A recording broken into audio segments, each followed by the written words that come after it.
Bonjour tout le monde, donc bienvenue pour la pile à lire du mois de juillet. Donc vu que j'ai beaucoup de choses à vous dire ce mois-ci, je vais attaquer tout de suite les lectures du mois de juin. Donc un cadeau d'Elijah pour commencer, Vampire Knight le tome 1 et le tome 2 que je me suis empressée d'acheter. Donc pour moi c'est un gros coup de cœur, j'ai vraiment adoré. Donc moi qui n'aime pas les mangas, qui ai du mal avec le sens de lecture, là c'est passé tout seul. Donc voilà, à découvrir hein, pour ceux qui ne connaissent pas. Ensuite, une petite déception. Donc, un autre cadeau d'Elijah, Kitty Norville, le tome 1. Donc là, j'ai trouvé plein de petits défauts au livre et qui m'auraient peut-être pas dérangé si j'étais prévenue. Donc là, ça m'est un peu tombé dessus par surprise et ça m'a un peu bloqué à ma lecture en fait. Donc voilà, on verra bien le tome 2. Hein, comme je dis toujours, il faut se faire une idée sur plusieurs tomes. Ensuite, la grosse déception, c'est Halo, donc l'amour interdit de Alexandra Ardonetto. Donc celui-là, il est lourd, il est lent, et on s'ennuie vraiment en lisant, ce qui est dommage parce que l'histoire, elle pourrait être sympa. Mais bon, après, il faut peut-être le temps de placer les personnages et compagnie, donc on verra le tome 2, et puis peut-être que ça changera. La Vertige, donc là, gros coup de cœur, parce que ce livre est vraiment génial. Tout à fait dans les lignes du premier et en plus il est vraiment ça va vraiment crescendo, c'est-à-dire que là on a une belle évolution dans les personnages, une belle évolution dans l'action et ça permet de vraiment apprécier la lecture. Donc le tome 3 moi je l'attends impatiemment. Ensuite une petite déception encore, donc avec le cercle de Holly Black. Donc celui-là je l'ai trouvé brouillon, c'est dommage parce que généralement moi j'aime bien les comics de ce genre et là les dessins ils sont pas très jolis. Et le fait que ce soit en noir et blanc aussi, la BD elle perd beaucoup de charme. Donc voilà, pas très convaincue. Et par contre, avec le comic Anita Abbey, c'est tout le contraire. Donc là, les dessins ils sont magnifiques. On retrouve complètement le premier roman là-dedans, enfin une partie du premier roman en tout cas. Et donc c'est très agréable, vraiment. Moi j'attends le prochain avec impatience. Donc voilà, les lectures du mois de juin c'est terminé. Donc maintenant la pile à lire. Donc on a toujours les habitués hein, avec les ombres de la nuit, les deux premiers tomes. Donc ceux-là ils sont là depuis un moment, plus la peine de vous les présenter.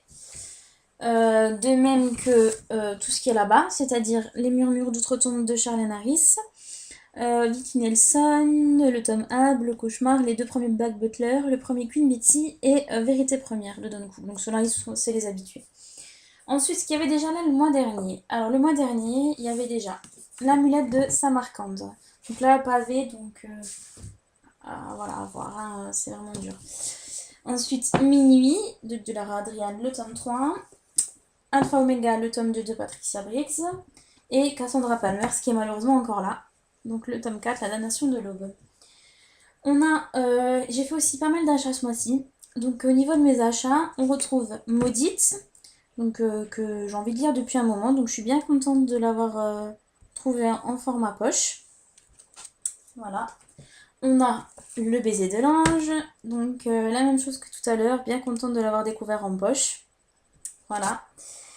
On a Rebelle de Anna Godbersen, donc celui-là c'est une réédition en petit format, d'un grand format qui était vraiment magnifique. Donc même si c'est un peu de la chiquite, c'est pas grave, il faut que j'essaye, il faut que je voie ça. Voilà, ensuite un nouveau Milady, Éternel de Vega Forest, avec la disparition de la petite bande de couleurs. On a également Les Vampires de Chicago, le tome 1, donc toujours la disparition de la bande de couleurs. On a Fièvre de Maggie Steve Vater, donc voilà, le premier tome m'avait complètement convaincu, donc j'espère que celui-là sera aussi beau.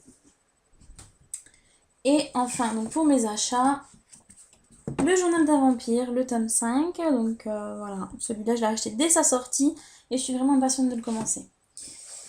Voilà, donc ça ce sont mes achats et maintenant les services de presse. Donc ma lecture en cours, Le musée des amours lointaines de Jean-Philippe Vest, qui est vraiment génial, moi je l'aime beaucoup. Donc je suis pressée de le finir, hein, j'en suis à peu près à la moitié. Donc on verra si la fin du tome me convaincra ou pas. Ensuite, toujours les services de presse pour les nouveaux auteurs. À l'endroit Agnès de Diane Paylin, pardon.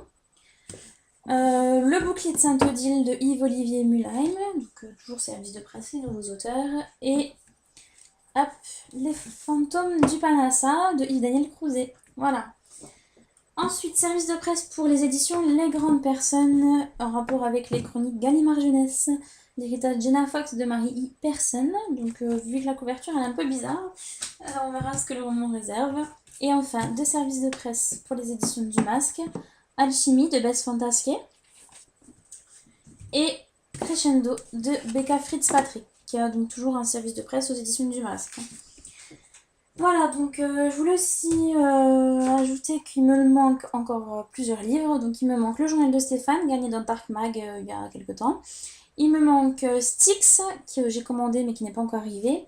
Le Feu de la Sorcière de James Clement, qui est aussi commandé mais qui n'est pas encore arrivé. Il me manque Zombie Lenium, donc pour le masque critique de Babelio. Et il me manque Monster Height, le tome 2, pour les partenariats Livre Addict. Voilà, donc ma palle, elle va encore un peu grossir ce mois-ci. Donc voilà, donc je vous remercie à tous pour vos visites et vos commentaires. Je vous fais de gros bisous et je vous dis au mois prochain. Au revoir tout le monde!